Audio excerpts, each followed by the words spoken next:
Tinchlik kengashini oldida turgan vazifa avvalambor G'azani inqirozini hal qilish. Biz prezidentimiz Donald Trampning taklifini qabul qilib, rozilik berdilar.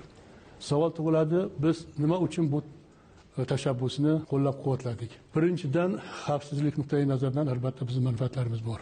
Ikkinchidan, mana shu kengashda oldida turgan vazifalar, maqsadlar bizning tashqi siyosatimizning asosiy tamoyillariga to'liq javob beradi va mos keladi.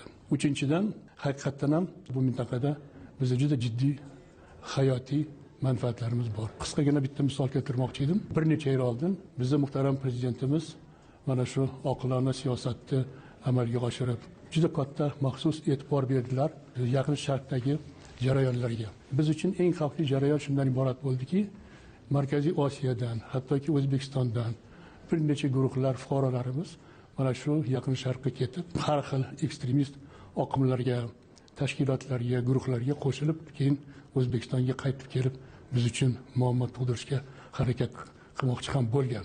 Lekin ularni biz qaytarib olib keldik.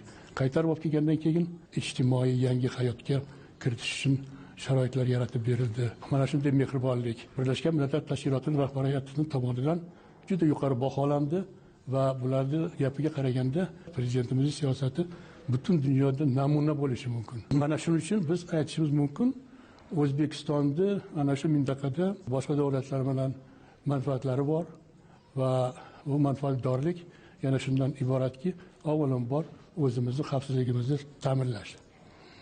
Ikkinchi sabab, nima uchun biz bunga juda katta e'tibor beryapmiz? Afg'oniston qo'shnimizni olsak. Afg'oniston qo'shnimizga hujum boshlanishidan oldin hech qanday ekstremist, terrorist tashkilotlar bo'lmagan. Lekin urush boshlangandan keyin ko'pinchasi mana shunaqa tashkilotlar, guruhlar qayerdan keldi? Yaqin Sharqdan keldi. Albatta Yaqin Sharq muammosini hal qilish bu oson masala emas. 20-asrda Yaqin Sharqning boshi urushdan chiqmagan. Shuning uchun albatta bu masalani hal qilish uchun butun xalqaro hamjamiyat birlashib, nafaqat Amerika Qo'shma Shtatlari, arab davlatlari, musulmon davlatlari, mana shu Markaziy Osiyo davlatlari birgalikda harakat qilish kerak. Har bitta qadamda o'ylab qo'yib, tinchlik o'rnatilsa, barqarorlik o'rnatilsa, bu birinchi juda muhim qadam bo'ladi. Biz xalqaro hamjamiyat bilan o'zimizning hamkorligimizni davom etamiz. Sammitda hurmatli Shavkat Miromonovich Mirziyoyev ishtirok etyaptilar va ustav imzolandi.